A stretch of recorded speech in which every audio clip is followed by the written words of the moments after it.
Semua tersenyum dalam Tuhan. Dalam kondisi apapun harus bisa tersenyum.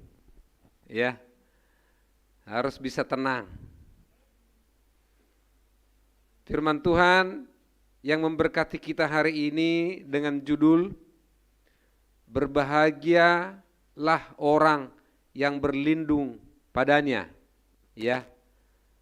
Berbahagialah orang yang berlindung padanya. Dibuka Mazmur 34 ayat 6 sampai dengan 10. Mazmur 34 ayat 6 sampai 10 saya akan bacakan. Tunjukkanlah pandanganmu kepadanya. Coba ya, Mazmur 34. Ya. Oke, ya, betul. Tunjukkanlah pandanganmu kepadanya, maka mukamu akan berseri-seri dan tidak akan malu tersipu-sipu. Orang yang tertindas ini berseru dan Tuhan mendengar. Ia menyelamatkan dia dari segala kesesakannya. Malaikat Tuhan berkemah di sekeliling orang-orang yang takut akan dia, lalu meluputkan mereka. Kecaplah dan lihatlah betapa baiknya Tuhan itu. Berbahagialah orang yang berlindung kepadanya. Takutlah akan Tuhan, hai orang-orangnya yang kudus, sebab tidak berkekurangan orang yang takut akan dia. Puji Tuhan. Ya, firman Tuhan hari ini memberkati kita. Berbahagialah orang yang berlindung padanya. Kalau kita lihat dalam gambar tayangan ini anak kecil sedang dia memakai perlindungan yang pas, yang benar, ya. Payungnya matching dengan pakaiannya, dengan sepatunya, ya, luar biasa. Ya, luar biasa.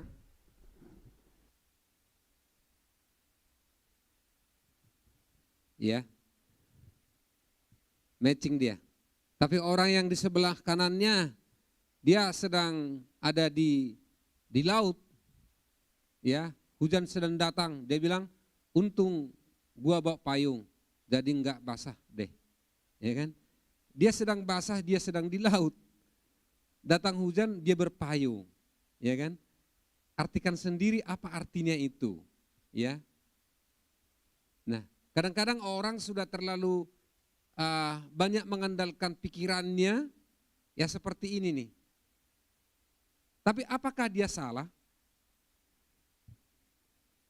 Di satu sisi bisa benar, di satu sisi bisa salah. Karena yang kita baca dalam firman Tuhan Mazmur 34 ini, kalau kita lihat gambar yang berpayung di laut karena ada hujan, untung dah gua punya payung, gua enggak basah. Itu orang bilang itu miring, ya kan? Kalau kita lihat dalam bacaan Mazmur hari ini, ilmu yang seperti ini yang digunakan Daud. Maka dia menulis, "Kecaplah dan lihatlah betapa baiknya Tuhan itu." Ya. Ini ilmu seperti ini. Ilmu sinting dipakai Daud. Ilmu gila dipakai Daud. Ilmu orang gila. Suatu saat Raja Daud kan bermusuhan dengan Raja Saul. Karena Raja Daud mengalahkan berlaksa-laksa. Ya. Raja Saul mengalahkan beribu-ribu, Raja Daud mengalahkan berlaksa-laksa, kan begitu ya. Nah, ini dimusuhin ini Raja Daud. Tiba-tiba diusir Raja Daud keluar dari istana. Padahal kalau sakit Raja Daud yang petik kecapi dengan lagu pujian, urapan Roh Kudus.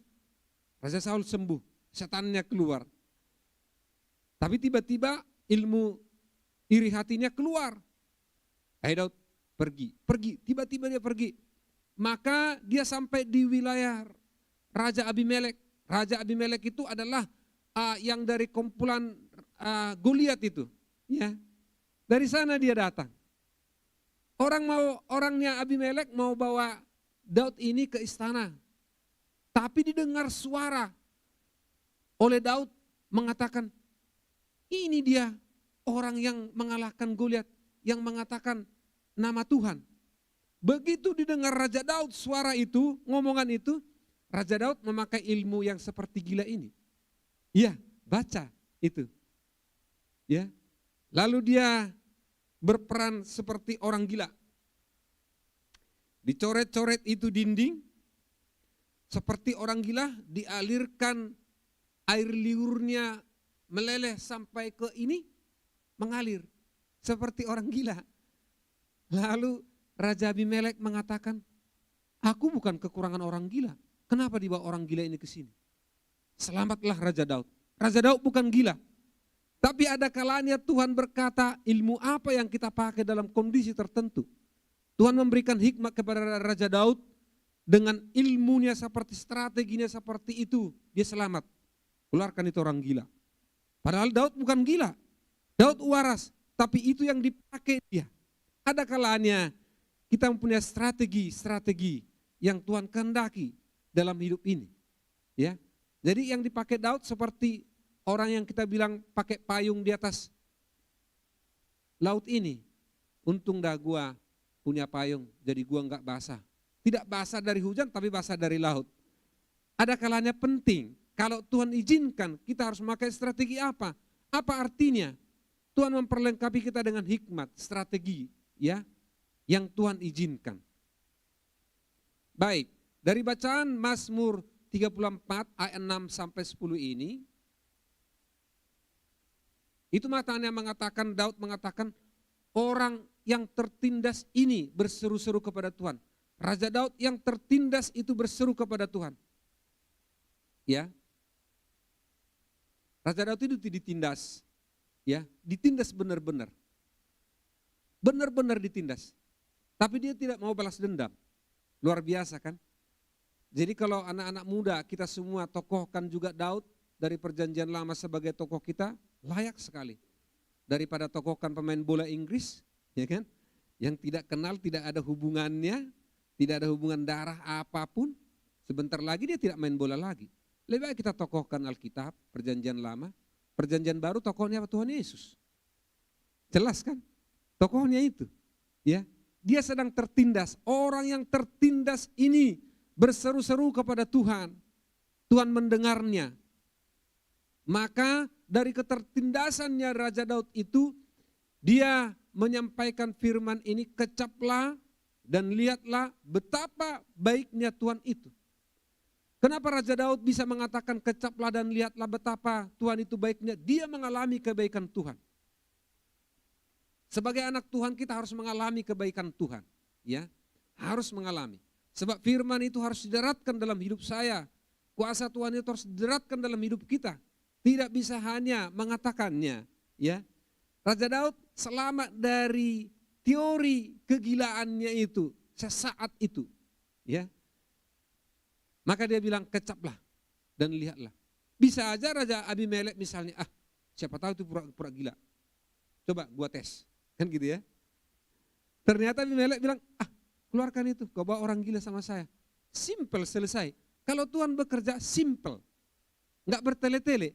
Itu sebabnya kalau dikatakan, Pak, definisi hidup itu apa? Menurut saya hidup itu simple. Kita yang mau bertele-tele. Maka bertele-tele, simpelkan, ya. Karena dialami pertolongan daripada Tuhan yang luar biasa itu. Suatu saat Raja Daud menancapkan dia dengan tombaknya supaya Daud mati. Das. Dia menghindar saja. Ya kan? Selamat dia. Simple saja.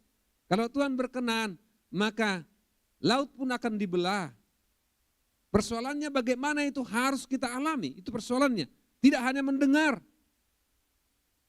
Itu harus kita latih. Ya. Bagaimana kuasa itu harus kita alami. Hari-hari ini banyak orang banyak ketakutan. Ya. Takut saja. Ya, sebetulnya kita sedang berperang dengan ketakutan.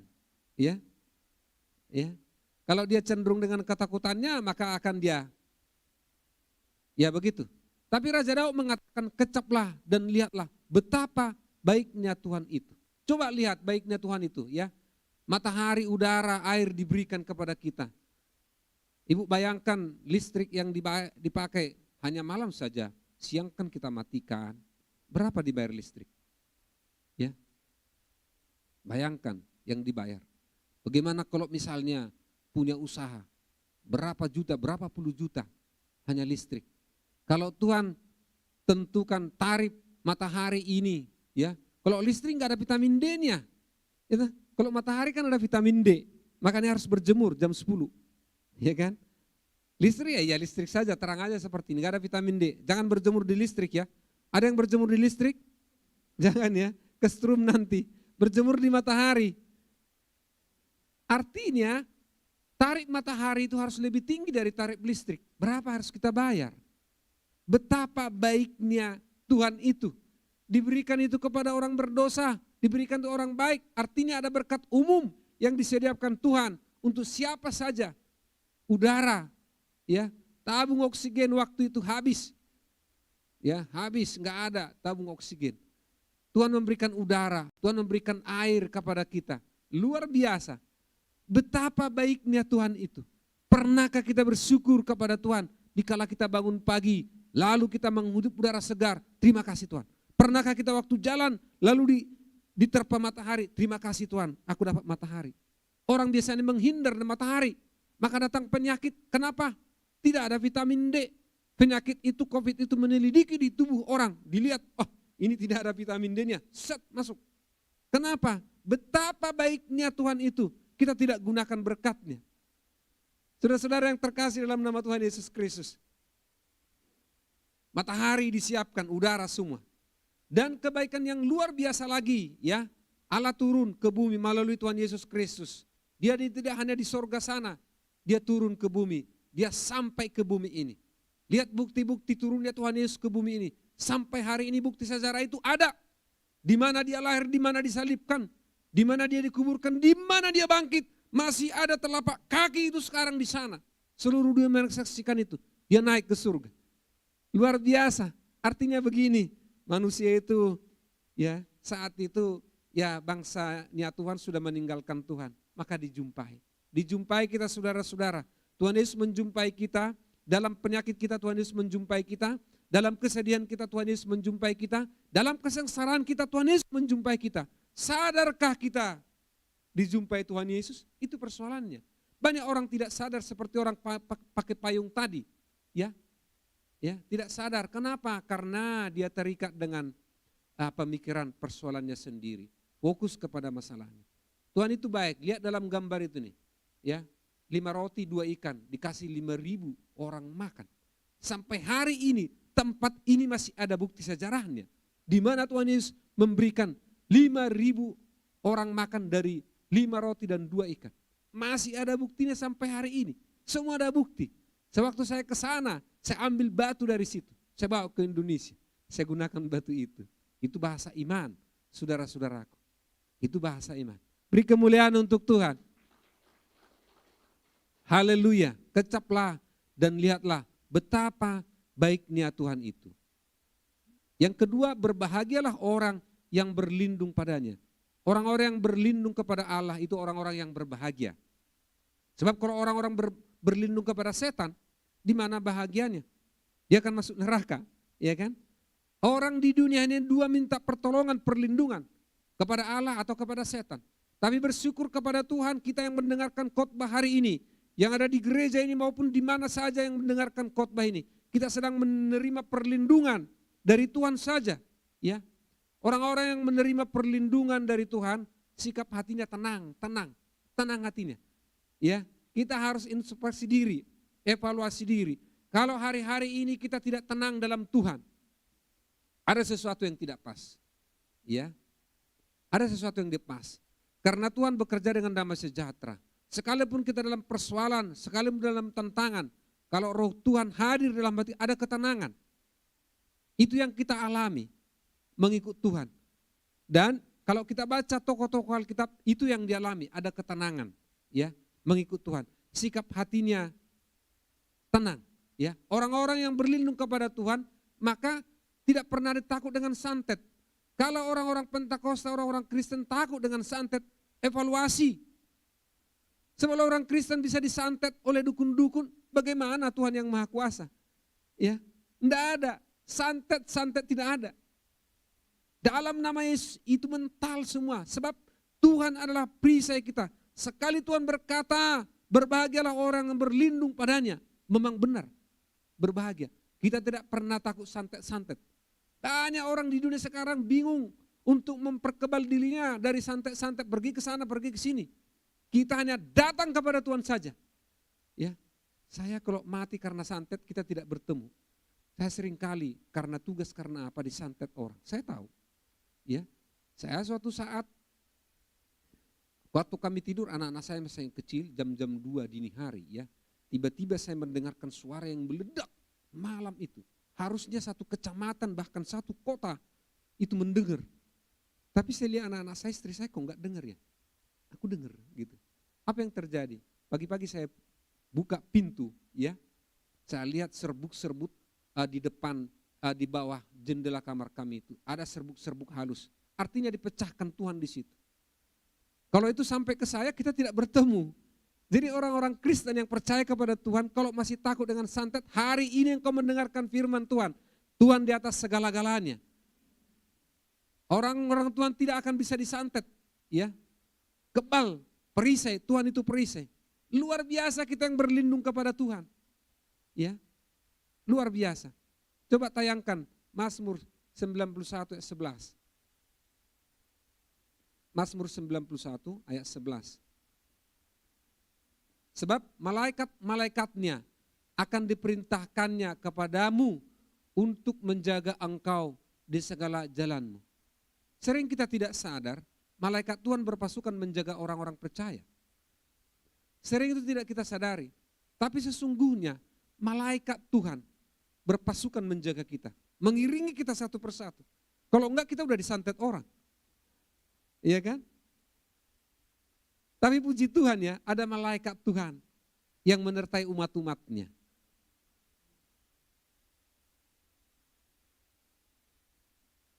Yang ketiga, tidak berkekurangan orang yang takut akan Tuhan.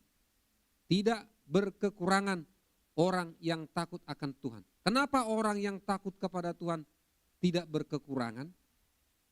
Ya. Karena Tuhan adalah sumber segala sumber kebaikan, sumber berkat. Dialah sumbernya.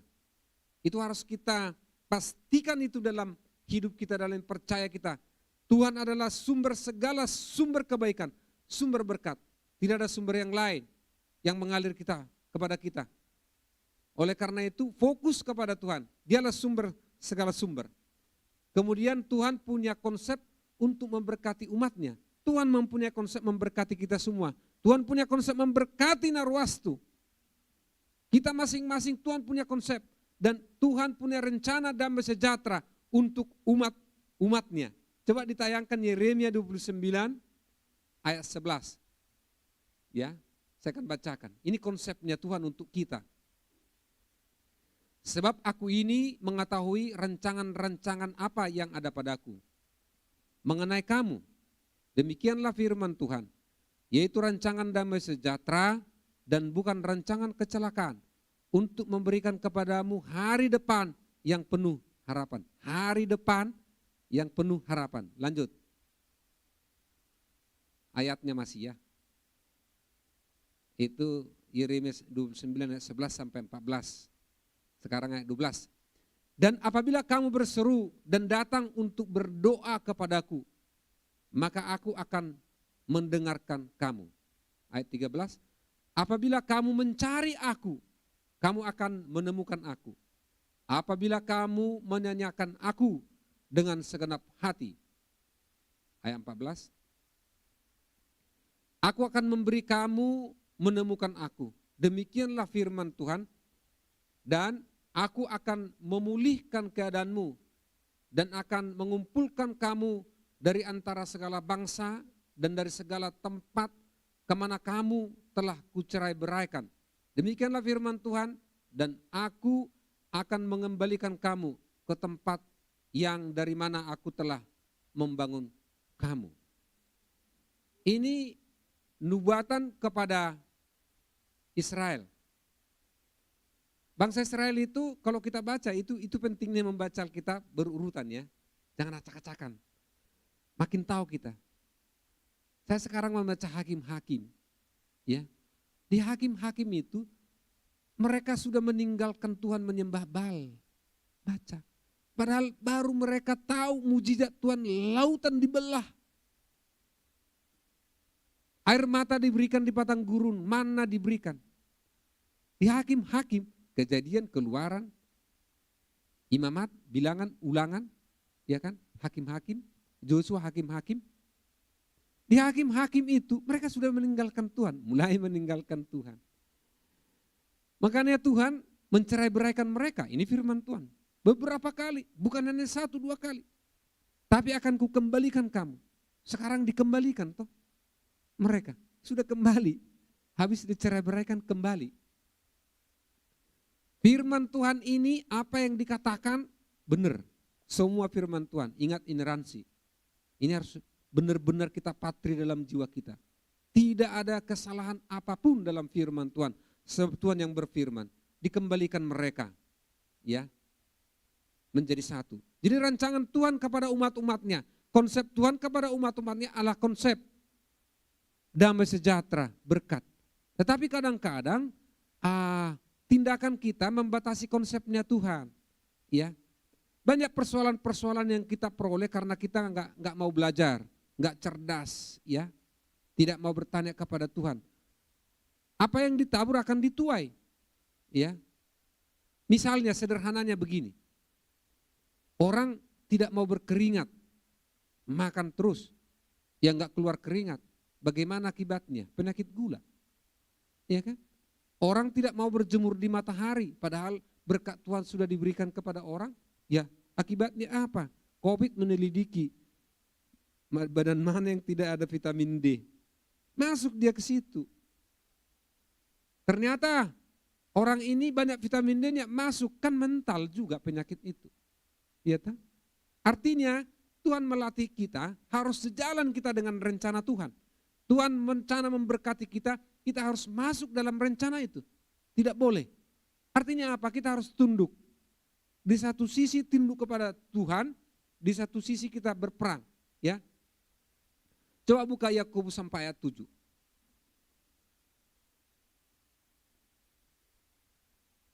Yakobus 4 ayat 7. Ya, saya bacakan. Karena itu tunduklah kepada Allah dan lawanlah iblis, maka ia akan lari daripadamu. Hidup ini untuk masuk rencana Tuhan, di satu sisi kita harus tunduk kepada Tuhan. Tunduk tanpa syarat. Kalau ada orang mengomentari kebijaksanaan Tuhan, mengomentari firman Tuhan, itu enggak tahu diri itu. Ya, dikomentari apa di ini gitu ya. Sikap kita tunduk. Tunduk itu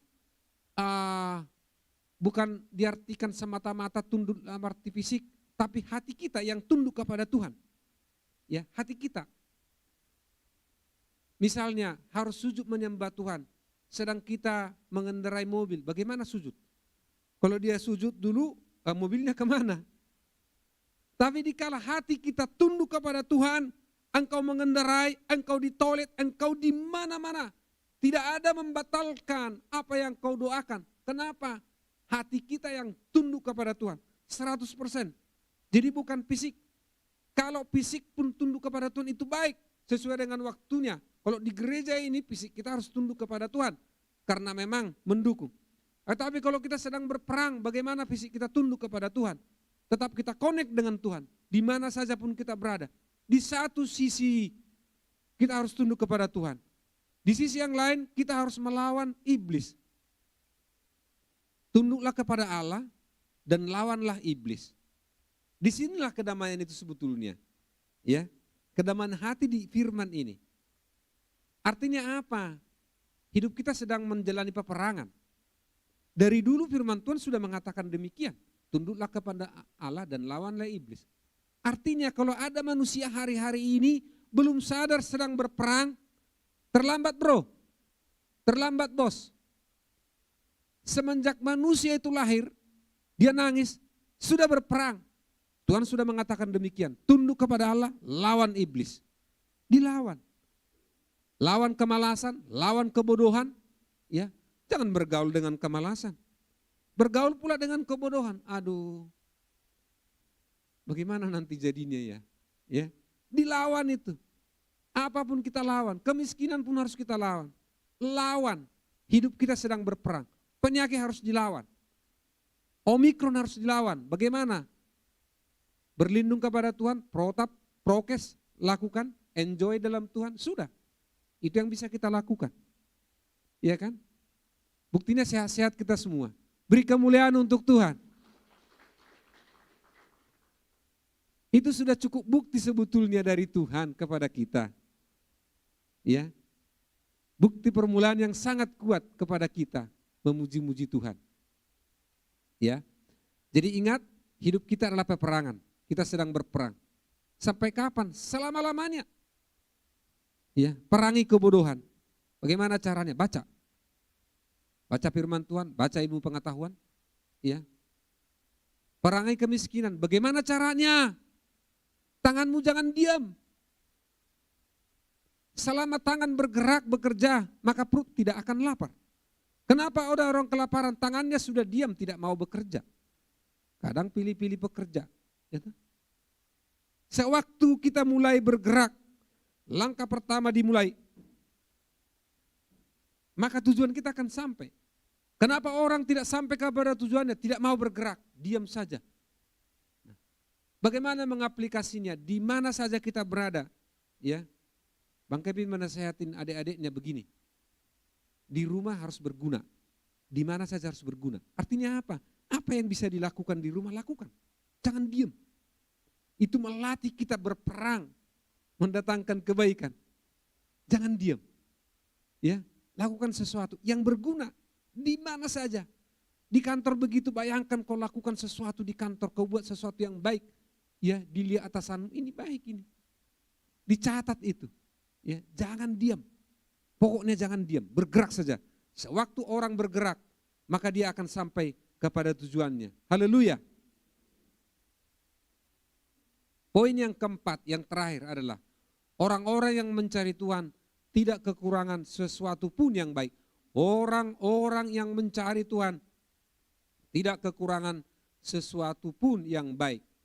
Nah, orang-orang yang mencari Tuhan itu dimulai dari mana? Dari niat. Kalau niatnya mencari Tuhan, pasti ketemu.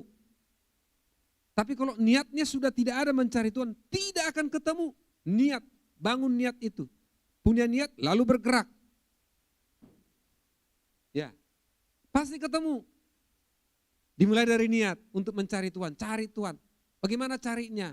Bagaimana caranya? Doa, pujian, baca Alkitab, kerja yang baik, berkarya, itu mencari Tuhan. Ya, berguna untuk orang lain, itu mencari Tuhan. Waktu tidur pun kita diberkati Tuhan. Orang-orang di dunia ini tidur pun diberkati Tuhan. Coba kita baca ini, sengaja saya ini supaya semua baca ya. Mazmur 127 ayat 2. Sia-sialah kamu bangun pagi-pagi. Kita baca sama-sama ya. 1, 2, 3. Sia-sialah kamu bangun pagi-pagi dan duduk-duduk sampai jauh malam.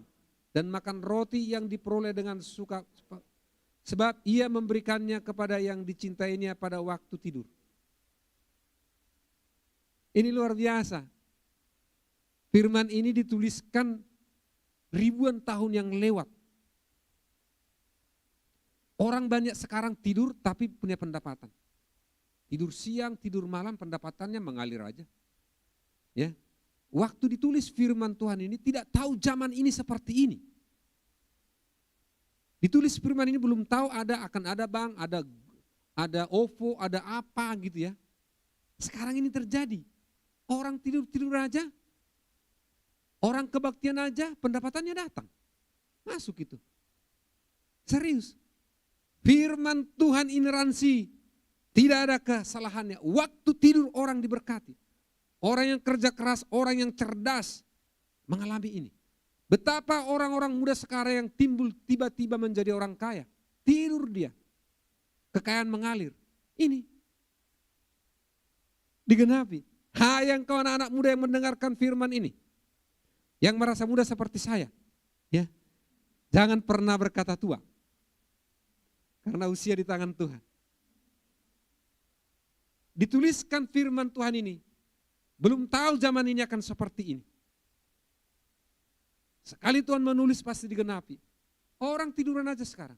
Nggak tahu dari yang kita ada di sini, sedang kebaktian kita sekarang. Kalau dibuka handphonenya, tahu ada keuntungan di situ. Ini real, kenyataan. Kalau di zaman orang tuanya belum, doakan anakku mengalami firman ini, Mazmur 127 ayat 2. Begitu. Tapi kalau di masamu masih tua, masih Tuhan berkati, aminkan. Artinya apa? Itu menjadi berkat bagimu. Begitu. Ya. Sewaktu Gojek, Grab ada di berbagai negara di demo kok. Bukan hanya di Indonesia. Itu fakta. Di Amerika, di Eropa, belakangan aja di Indonesia demo. Apa itu Gojek? Apa itu Grab? Dulu kita lihat zaman saya itu dulu, begitu turun dari bandara atau di mana-mana, taksi, ya kan? Tulisannya. Sekarang apa yang terjadi? Saya udah jarang melihat taksi di Jakarta. Dulu di jalan itu taksi, ini benar loh. Di jalan itu taksi, sekarang udah jarang, nggak ada tulisan taksi. Tapi waktu kita masuk Grab, nggak ada taksi di situ. Kita seperti orang hebat, kita punya supir, bayarnya lebih murah. Yang memiliki itu waktu dia tidur diberkati oleh Tuhan. Luar biasa firman Tuhan. Jadilah itu kepada anak-anak kita GPI Narwastu. Beri kemuliaan untuk Tuhan. Tangkap ini firman Tuhan. Harus terjadi begitu. Tangkap. Sekarang perubahan-perubahan luar biasa. Ada orang terganggu dengan perubahan-perubahan ini. Silahkan. Tapi akan terjadi. Itu sebabnya dalam firman Tuhan dikatakan, berubahlah dengan akal budimu. Apa yang baik, yang sempurna, yang berkehendak kepada Tuhan. Artinya apa? Sejak dituliskan Alkitab, ya, sekarang orang mendengung-dengungkan perubahan yang luar biasa. Ternyata setelah saya pelajari Alkitab, dari dulu dikatakan berubahlah. Artinya apa? Memang harus berubah. Ke arah yang baik. Jangan alergi dengan perubahan-perubahan ini, ya. Ikuti saja kehendak Tuhan. Yang penting dalam koridor Tuhan, dalam konsep Tuhan. Itu saja. Ikuti saja, ya. Dan katakan sewaktu aku tidur, aku diberkati Tuhan. Itu akan digenapi. Tidak ada yang tidak digenapi. Ya. Perlu belajar, perlu kecerdasan, perlu keahlian. Kalau dulu orang mengukur kekuatan itu dari uang. Uang itu real. Berapa dipegang, berapa ditabung. Sekarang uang sudah tidak kelihatan. 5 tahun lagi kemungkinan uang tidak kelihatan lagi, uang kertas. Sekarang aja kalau kita belanja di Starbucks, ya, uang kontan, nggak bisa Pak. Coba deh, nggak diterima uang kontan. Sekarang uang ilusi, samar. Sudah begitu, ya. Jadi lama-lama gereja membuat persembahan yang nggak ada uang kontan. Tata. Saya kebaktian online waktu corona itu dulu, ya kami keluarga kebaktian online kan. Tetap kita kirim dari itu, tata gitu, kita kirim gitu. Tapi dicek di bendahara yang kirim persembahan dari itu ya ada, tapi yang sedikit yang kirim itu ada, tapi sedikit banget gitu ya. Nanti kita lihat datanya, ya kan? Lama-lama gereja memberi persembuhan nggak buka dompet lagi Bapak Ibu, nggak lagi dompet nanti, kecuali si dompet hanya kartu-kartu, uang tidak ada, uang kertas, ya. Begitu diprediksi. Lalu apa yang kita buat? Kita tidak kaget, ya. Selesai baca-baca firman Tuhan, kita tidak kaget itu. Tuhan sudah mengingatkan itu jauh-jauh waktu. Jauh-jauh waktu sudah diingatkan, ya. Oleh karena itu kita imani firman ini, ya. Kita imani firman ini, sia-sialah kamu bangun pagi-pagi dan duduk-duduk sampai jauh malam dan makan roti yang diperoleh dengan susah payah, sebab ia memberikannya kepada yang dicintainya pada waktu tidur. Nah, bagaimana kita dicintai Tuhan? Itu yang harus kita tempuh. Bagaimana Tuhan mencintai kita, itu jalan yang harus kita tempuh, ya. Orang yang dicintai Tuhan akan diberikan pengetahuan, akan dibekali dengan hikmat. Ingat, itu pentingnya karunia Roh Kudus. Urutan pertama dan kedua adalah hikmat pengetahuan. Sebab Tuhan tidak bisa menolong anak-anaknya kalau tidak punya pengetahuan dan hikmat. Bagaimana? Urutan pertama, hikmat pengetahuan. Perlu belajar, perlu pendidikan, perlu latihan. Haleluya. Sebagai penutup untuk firman ini, untuk khotbah hari ini.